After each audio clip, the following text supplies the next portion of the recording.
As professionals, we know certain things and we may feel very strongly that you should go in this direction and that direction. The data helps neutralize that to a certain extent. You're going to do your best to try to give the customer what they want, but the data is going to drive what actually happens. And the more and more teams get in that habit, the less friction you have. What's the difference between coming and saying, hey, I want you to build this versus saying, I have this problem I'm trying to solve. Can you help me solve it? That's a fantastic question. And I think the answer is actually Today on the pod, we're going to be talking to Jose Bergiste. Jose is VP of Software Engineering with Fidelity Investments. He's going to give us some great perspective on the technical teams and how they can better work with their business. We'll talk about how having cross-functional teams is really impactful to delivering a good post-click experience. Then we'll talk about the importance of keeping the customer at the center by democratizing customer feedback across all various team members. And then we're really going to talk about the importance of marketing and technical teams working together, not so much in a bad relationship, but where marketers really view technical teams as problem solvers. We're so excited that Jose has given us his time today. Let's get started.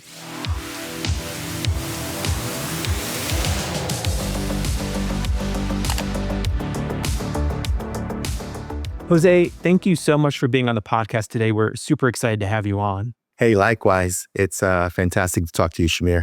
Always fantastic to have someone like you with your background and experience because it brings such rich context to what we talk about here in the pod about the digital customer experience, and in particular about the post-click experience and all the parts that go into making it what it is. And in particular, your background in understanding both the technical aspects, the data aspects that go into making that experience, as well as that kind of user-facing aspects is really going to be powerful for our listeners. So because of that, let's kind of start there, right? So, in your current role, you're responsible for both of those pieces.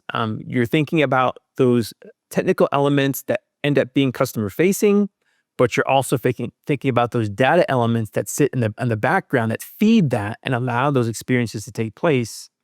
How do you find balancing those two pieces to make sure that overall you're delivering a positive digital customer experience to the end user? Yeah, thanks for that question. Yes, in my current role, I manage what you would consider full stack applications, which is everything from what the customer visually sees to the actual data and databases that run that data behind it. And to me, I think of it quite simply about the customer. And when you think about the customer, sometimes people automatically think about the end customer, meaning, for example, the user literally using the app. But I look at the term customer to mean anyone you're providing a service to. So, for example, if we start at the very back end of the process, meaning your literal data systems, your customer is some internal team that needs that data. And so if you think of the customer, always put the customer at play, then you're going to be dynamic and you're going to understand what is it that they're looking for. You're going to have some of the same rigor that you would have with, let's say, an end customer to actually understand that customer and be able to provide that service to them. And you just continue to do this through the stack, right? So for a data system, your customer is the API team that's maybe consuming that data.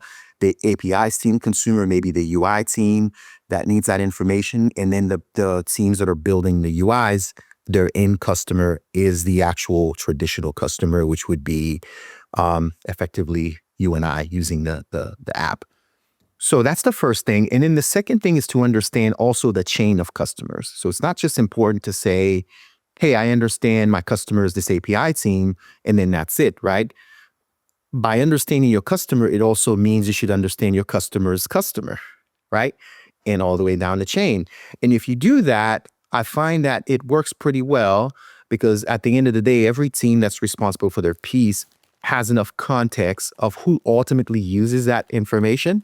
So they're aware of literally the UI. For example, the data team's literally aware of the UI and what it does. And I've had some of the data engineers, for example, demo the UI sometimes, so they can intimately understand how this actually shows up to the end customer. But at the same time, their primary customer on a day-to-day basis is the next team that's consuming that information and consuming that data. So it ends up being this kind of this chain, right, that you're trying to manage, and you're trying to basically make sure each link in the chain is as strong as possible. So ultimately, when you're kind of connecting the two far ends of that chain, right, you have a strong connection Absolutely. between the Absolutely. two, right? But the actual end customer that you're servicing, the one that's actually driving revenue for the organization on one end, and then the core systems, the infrastructure that's allowing you to do business kind of sitting on the other end of that chain, it sounds like. Absolutely. Yep. That's how we approach it. Beautiful. So that, that makes me think then, obviously you're trying to keep that chain as stable, as strong as possible to kind of, play off that illustration, that analogy.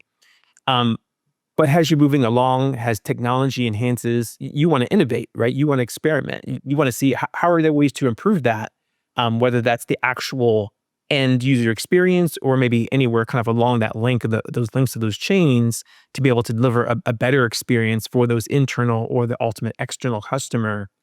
How do you balance that desire for experimentation, for innovation, with just maintaining that stability that's really so critically important? That's a great point. So that answer is going to be very different depending on where you are in the stack. So if we start at the very end customer phase, so you and I using an app, for that experimentation is kind of the key thing we use. A/B tests, right?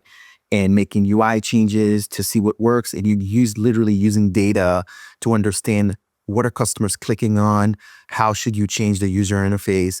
So that's where a lot of the innovation comes in, and also listening to customer feedback, right? Whether it's surveys or looking at your analytics to understand how to innovate in that space.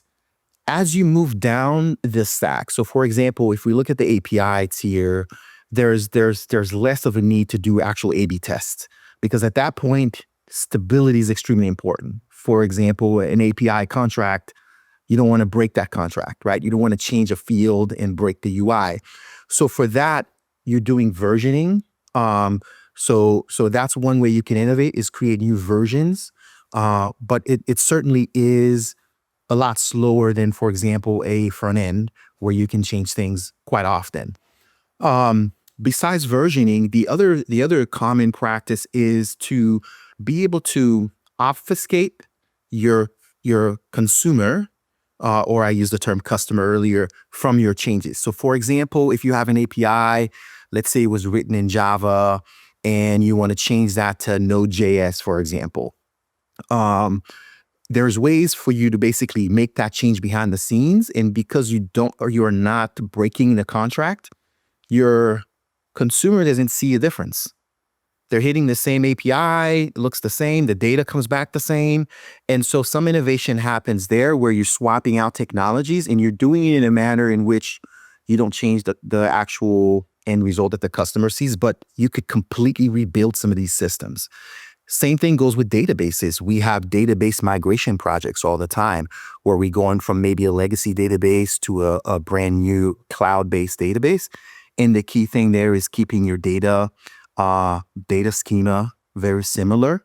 And to some extent, to use the chain example, your APIs is a great way to obfuscate database changes because your API really is the contract that like a front end is, grabbing data from. If you change the database structure, you could literally change the way the tables and things are set up as long as your API and your data are sort of going out together and you could group those together. So that's what it looks like on both of those sides, to sort of make changes on an existing product. Now, sometimes you want to create a brand new product altogether, a brand new website. And so that's a greenfield thing. That opens up a lot more opportunity. And that's where the way you do that is just a lot of collaboration and really digging into the customer concept that I mentioned earlier at every part of the stack, right? So if you want to build a brand new application to your end customer, obviously you're going to need APIs for that. The APIs will need data structures, and you need to come up with what type of database do you need to support that. And so that could create a lot of innovation. And the more communication there is across the stack, the better you're able to sort of innovate and the faster you're able to create net new things that a customer basically ends up using.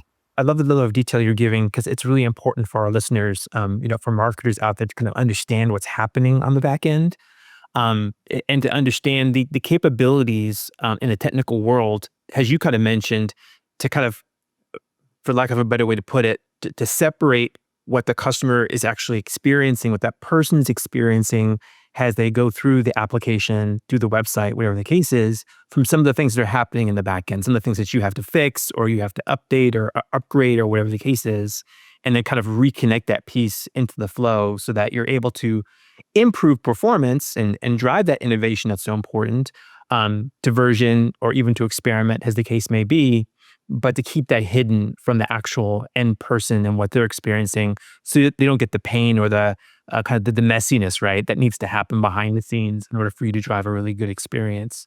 So that makes me go in a few different directions, and I want to kind of break this down in a way that everyone can kind of follow and understand what we're going to be talking about here.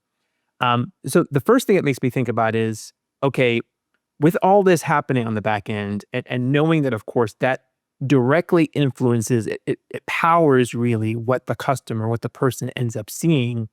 How important is it for you as a technical leader and a technical team to kind of be in lockstep with marketing and understanding what they're trying to message, what they're trying to position, with product, to understand what they're trying to deliver, what they're trying to allow the person, the end user, to be able to do and function, especially from a servicing standpoint?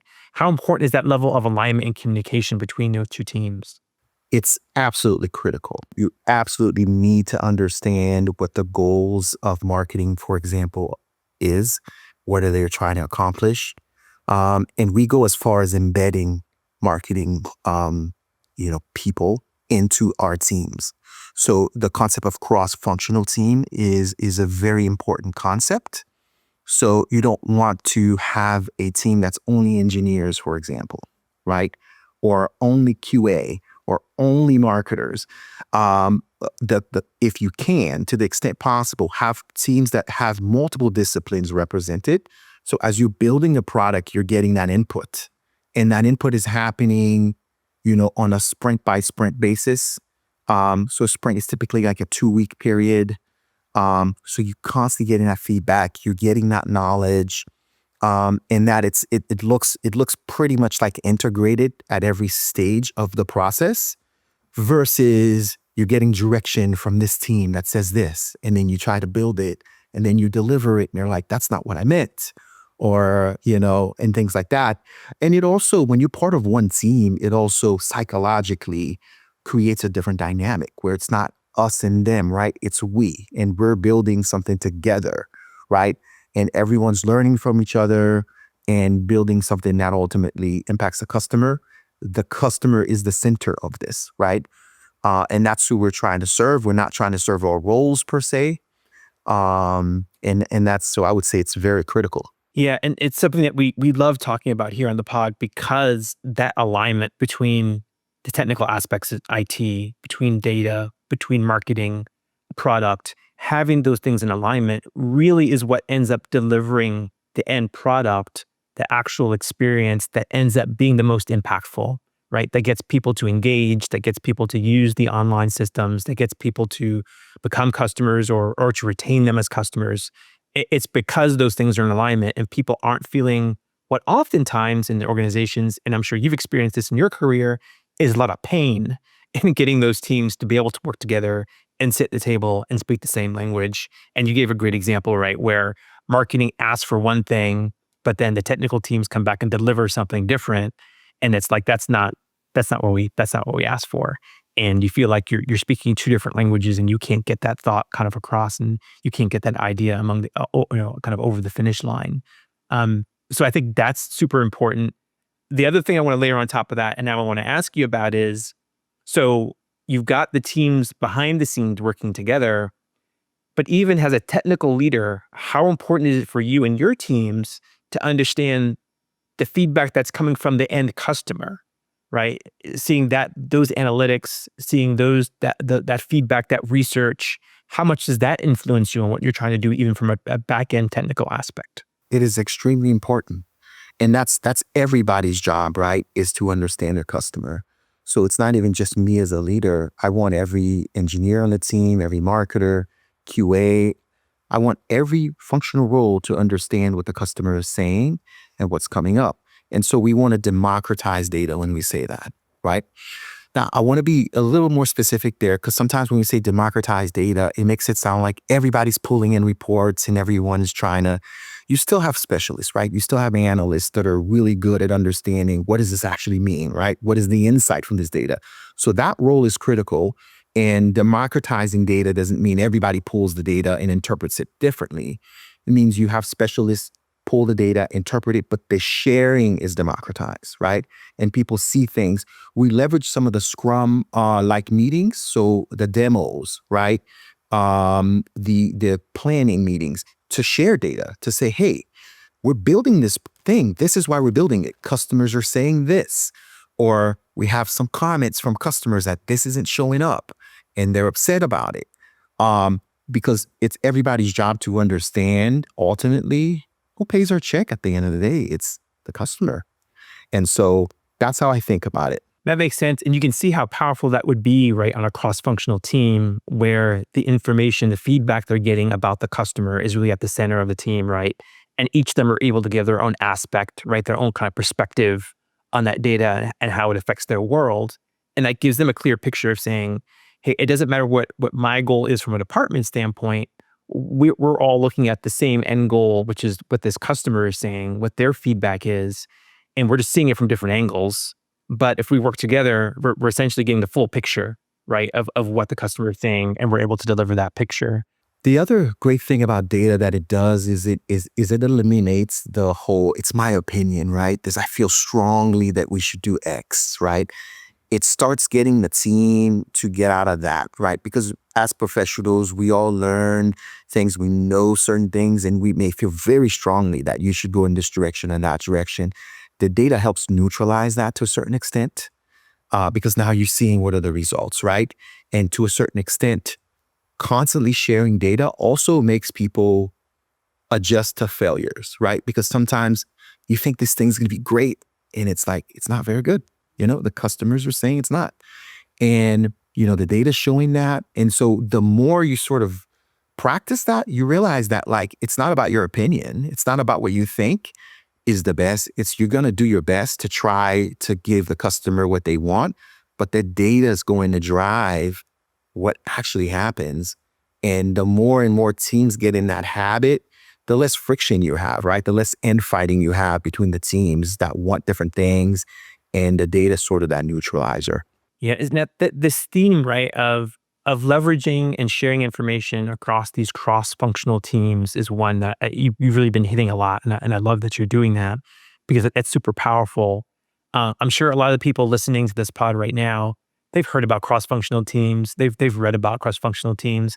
Like, what does that look like in practice? Like when the rubber hits the road, what does that look like to have a cross-functional team? So, I mean, I could give you a concrete example, right? If you're building let's say you're building a mobile app, right? So a cross-functional team would have mobile app engineers in it. You would have system analysts. So those are the people that are going to figure out what are the different data pieces that I need to pull in. You'll have quality assurance, and you'll have, maybe a marketer would be on that team, to understand how that goes. And then a designer, like a visual designer. So that's one little microcosm of that cross-functional team. So assuming, and let's go super simple and say it's a small app, you just have one of those teams, right? And there's maybe 10 people out of those combinations. So that concept is so powerful because at any given time, everyone is involved in the process. The designer who designed how it's supposed to look, they're hearing how it's getting built and what's maybe causing challenges. The marketer is understanding, basically how customers are seeing this app. What's the feedback, right? QA is finding bugs, right? You probably want an analyst in there as well. I think I said system analyst, but let's make it a little more generic, right? And say a data analyst, someone who's looking at the data to see how this thing is performing. That's a microcosm example. This concept has to scale though, right? Like imagine if it's a big app, you might have lots and lots of teams. And so you can have quite a few of those of those teams, cross-functional teams. But when you do scale it, so in a microcosm, you just have the individual contributors, but when you scale it, you will need leadership for each of those specializations. For example, you might have a head of engineering. If you have an app that takes 10 teams, for example, you want a head of engineering that's responsible for the whole app and all the engineers, right? And you might want a head of marketing, right? A head of the analyst. And so what ends up happening with those leaders, what they're doing is they're ensuring the highest quality skill set for that person's specialization. That your engineers know the latest and greatest technologies to build this mobile app, right? And your analysts know the best tools to use to pull the data. And then, you want to have those cross-functional. So then the cross-functional aspect goes up at the leadership level, where now your leaders are expected to work with each other, right? To understand what's going on within the teams, right? And there's team dynamic issues. The more cross-functional you get, there's going to be team dynamic issues, right? And sometimes you need to rearrange things. You try not to be honest. You want to keep your teams very stable because the longer people work together, the more they get used to each other. But there's times where you have to do some shifts, right? Maybe sometimes you need more engineers, right? Other times, maybe you need more analysts because it's just a very deep technical thing you're trying to solve. So that's what it looks like in general is, at the small level, it's just those disciplines. And then as you scale it, you have leaders that are cross-functional, not cross-functional, but that are very much dedicated to a particular skill set, but they have to work with all the other leaders.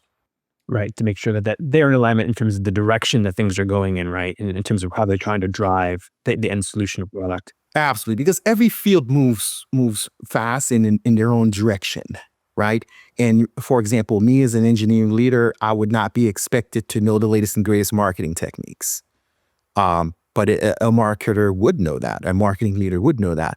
But what I am expected to do is to work with that leader and just to make sure as a whole we're delivering for our customers. So let's talk about one of those roles in particular. And since our audience it's mostly made up of marketers, let's talk about marketers. Yeah, sure. What are the kind of skills, what kind of knowledge would it be helpful for a marketer to have to sit on a cross-functional team like that? Again, you don't expect them to be an engineer, you don't expect them to necessarily be an analyst, but what do they need to know to be able to kind of appreciate and understand those other roles so that they can work more collaboratively with them? That's a fantastic question. And I think the answer is actually the same for all the roles. So I'm going to give you a generic answer that a marketer and an engineer needs to know. I think the first and most important thing is curiosity. You want someone who's curious to be in a cross-functional team. If they're not curious, they're going to be siloed by nature, right? They will create their own silo. And so curiosity is the most important thing because as things are being discussed, having a curious mindset, you're going to want to know more, right? So that sets the baseline. Now, a lot of the information is going to be shared during the typical meetings, right? So a marketer could be in a team and engineers talking about some error they're getting and things like that. And so at the beginning of this process, there's going to be a lot of questions. There's going to be a lot of things you don't know, and that's okay, right? And so this is where I think, some sort of learning program can really help with this. So sometimes we've done things like Engineering 101 for non-engineers, right? We've created these courses, and what I've encouraged my engineers to do is, hey, part of your skill is to learn how to explain what you do to someone who doesn't know it. It's not just about being great at writing code, but can you explain that to someone? And what I've done in the past is I've had engineers actually teach these courses of like, what is engineering about? And so you create this sort of learning program internally. And I think the same advice applies to every role. So I would love marketing to create 101, marketing 101 for engineers, right? And so if you create that structure where you have learning going on internally, people teaching each other, and you have curious people who are always wondering, I heard you say 404 error. What the heck does that mean? And they can ask deeper questions. Then you end up in a situation where everyone knows just about enough to be dangerous, right? And that's what you want. You want people to just have overlap. The concept of overlapping knowledge is really important, where everyone knows just enough of the other person's role that they know what they're saying. But then they know that they don't know the details, and they know when to go to that person for something extra. So that's what I'd recommend. Now, if you're at the very beginning of this process, I think there's plenty of online courses you could probably find to sort of help kickstart it. Because perhaps if you're brand new and your engineers have never taught, of course, they may not know how to do it at the beginning. So you want to maybe find some resources, and that's where the leaders can really help with this, right? So as a leader of engineering or a leader of marketing, you know your field. You've had to aggregate this information throughout your career in order to become a leader. And so you can probably select some pretty good learning materials, whether it's blog posts or even YouTube videos. It really doesn't matter like what the format is, but you should be able to kind of find these things to teach these other disciplines, these things, and allow everyone to learn. But to me, the more formal you make it, the better. And also, the more you get your team to participate, the better. Because you're getting double benefit. You're getting people to learn how to teach, which is a critical skill, and other people are learning. And then ultimately, a very high-performing team has overlap across every discipline, where everyone understands a little bit of the other disciplines to know how the whole thing works. Those leaders really have to be advocates, don't they? I mean, they really have to be advocates, not just certainly for their teams, but just advocates for disseminating information and educating the organization on the role they play. And again, to the point you made earlier so powerfully, how the role they play rolls up ultimately to delivering the customer experience, keeping the customer at the center of that, right? Um, it's funny, as you were talking and kind of describing that interplay of learning, that desire for curiosity, the word that immediately came to my mind is respect, right? You really got to respect the other teams and kind of what they bring to the table and their knowledge and their expertise. Because I'm sure you've seen it, I've seen it many times where that respect isn't there. Um, and it causes just huge problems, often huge amounts of money wasted on projects because there wasn't that underlying respect between those teams. And you can't communicate effectively. You can't work together effectively without respect. It's like two warring parties, coming to the table to talk about a treaty. It's like if those people don't respect each other, but that conversation isn't going to go very far. And unfortunately, a lot of those relationships can become very antagonistic in organizations because of that lack of respect. So I love how you really talked about that environment, that culture that needs to develop from leadership all the way down, of making sure there's a need for curiosity, for sharing information, for taking in information, so that mutual respect can really be fostered and really be fueled in the organization. And to be honest, if everybody is focused on the customer and they genuinely care about the customer, I think that's another critical thing you want to have. You start seeing everyone's pointing in that direction versus on each other. And you start appreciating, oh my goodness, this is what marketing is accomplishing for the customer. There's no way I can do that as an engineer, right? And vice versa. A marketer will say, wow, we just delivered this brand new feature, right? And throughout the process, they learned what it took to do that, right? You have to call these APIs, and then this was failing, and you have to rebuild this. And so you start appreciating the end result, because it's pretty easy to look at an app and be like, yeah, I swiped, I did this, great, right? But when you see how the sausage is made, that helps with the respect aspect as well, of knowing all the skills that it took to get this done, and how none of us can do it by ourselves, right? You always need some sort of other skills, and I think that helps as well. Yeah, it made me think, another area in which that helps, and this is something that I know I've talked to you about in the past, right, is that it helps when it comes down to an issue that needs to be solved, right? So marketers come with a problem, and they come to the tech team as the ones to solve it. And I think the illustration you've used before is kind of that doctor-patient relationship, right, where the patient kind of describes to the doctor the symptoms and the challenges, and the doctor's trying to diagnose to kind of help alleviate the pain, to help fix the problem. And incidentally, a relationship where respect is also very important, right? The doctor's got to have a lot of respect for the patient and the patient's rights. How do you see that playing out in that problem solving scenario where the marketing team perhaps comes to the tech team and says, "Hey, I, I, I have this problem I'm trying to solve," because I know what often happens is instead of a marketer coming and saying, "I have this problem I'm trying to solve," they come and say, "I want you to build this." And if you could talk to our audience a little bit, what's the difference between coming and saying, "Hey, I want you to build this," versus saying, "I have this problem I'm trying to solve. Can you help me solve it?" I'm going to use one word, and the word is context. And context is, why are you building this? What does this do? Right? And I think that applies to a doctor. A doctor needs context. They need to know your medical history.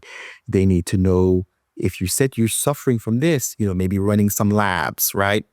And so context, I think, is the key thing there, is when you say, just do this. I'll give the doctor example. I have a long time ago, I went to a doctor and I had an illness and he just said, take this drug, right? Didn't tell me why. And I didn't appreciate that because I'm like, I don't know why I'm taking this. Have you even checked this is the right thing? And so if I compare that to my current doctor, she asks a lot of questions, right? Before she gives any recommendation. So when an example you gave, when a marketer comes in and they say, build this, all the context is missing, right? And so what's more important is to really explain what you're building, what the problem you're solving, what do you hope to get out of this, right? And that is a much better situation for both sides, right? So for the first side, it's better because they can now build it probably more accurately now that they know why you're building it and what the goal is. On the person requesting the item or the product, they're learning as well because perhaps engineering has some insight that maybe they didn't know. And so when you make it a conversation, now get a two-way thing where ultimately you end up with something maybe that's better than you thought, right? And so that's what I would say with sort of using that analogy. Yeah, it's very much an issue where marketers have to get past that mentality that can sometimes exist, not all the time, but oftentimes, unfortunately, exist where they view the technical teams very much as order takers. And it's basically, do 1, 2, 3, 4, 5, and that's what I expect you to do and deliver. Because all too often when that happens, and again, I know you've seen it, is marketers will do that, and then technical teams will go back and do it and deliver it, and then say, "Well, this isn't what I wanted." Well, it's like, well, that's what you asked for. It's like, no, it's not. Well, yeah, that is what you asked for, right? And again, it's that lack of communication, and the underlying, problem is the lack of respect, right? Not appreciating that they have a level of expertise, and that people don't know what they don't know, right? So it's you think you're trying to fill in the gaps, but again, giving that context, as you mentioned, right? Just focusing on that one word, providing technical leaders and technical teams the context allows them to again problem solve and say, look, there might be 5 ways to do this. There might be 10 ways to do this. But if you help me understand the problem and what you're trying to do and what you're trying to solve, I can tell you, look, these other 9 ways aren't going to accomplish that, or they're not going to accomplish it nearly as well as this one way will do it. This will do it faster. This will do it more cost effectively. This will do it more efficiently. This will deliver a better customer experience, right? This will generate more revenue for you, whatever the case might be, or a combination of those things. But I can't guide you down that path unless I have the context, right? And I think that's what you have to deal with. The other thing I'll say is software development is very fluid. It's much more fluid than people think. They think you can just give instructions and something gets built, right? But there's a lot of different ways to build things.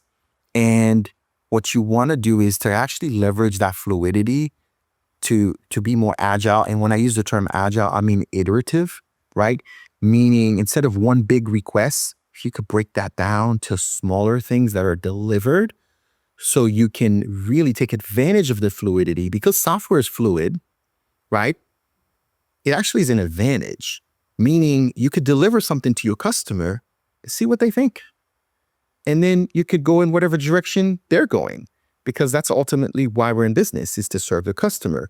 But when you don't think of it as fluid, you think of it as a thing that gets built, then you could think of this big thing you want to do, and you built this whole thing. You take, 6 months to a year to build it, and then you deliver it, and your customers don't even like it, right? So you actually are not using the fact that software can change and move and things like that, which in a world of customer centricity, that's a beautiful thing. And that's what I would encourage, business partners and marketers to really understand things in that way, and to think of chunks of functionality, right? To deliver things incrementally, and to keep measuring, keep understanding which direction we should go. Yeah, that's the power of lean thinking, right? Of having that methodology, right? Really just coming into the environment. Jose, let's leave you on this question. Has someone who has worked with marketers and business people on the business side over the course of your career, um, has a technical leader, has a technical resource, when you first started your career, what do you think is the advice that you would give to marketers as they look to say, "Hey, how can we improve this relationship? How can we work better with our technical teams, get more aligned so that we can get more accomplished for the sake of the customer and then ultimately the organization?" I think a lot of it I've said already, but to summarize, I think having a curious mindset is really important. So just being curious on what is the engineering leader does, right? And and you could be informal about it, right? Just go to coffee and just chat and talk and understand each other's motivations and understand each other's, experience and skills. I think that helps with building that relationship, right? The other thing I'll say is just customer centricity, right? Just everyone centering on why are we here? What are we building? And why are we building it? And then I think lastly, having a flexible mindset, right? To let data and evidence drive you, right? To check your ego at the door, right? If a customer isn't like something, it doesn't mean you're not a good leader, right? It doesn't mean you're not good at your job, right? It means you just need to understand and learn what the customer wants and to keep building that.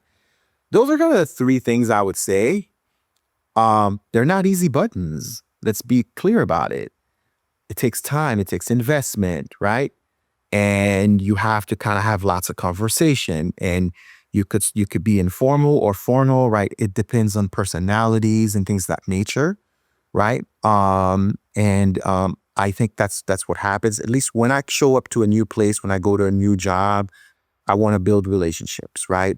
I want to understand my peers or my partners and just really get to know them, right? And just get to understand their experience and kind of what they're going for and what the goal is. And that's usually a pretty good formula. But I think those three things that I mentioned are probably good advice, at least from what I've seen, has worked well. No, excellent. I mean, three good legs to the stool, so to speak, to really to build on top of in terms of helping organizations move forward as they try to build that modern and impactful digital customer experience. Jose, thank you so much for your time today. Thank you for coming with us, joining us, being on the pod, and sharing your experience and know-how. Thank you. I really appreciate it. This was really fun.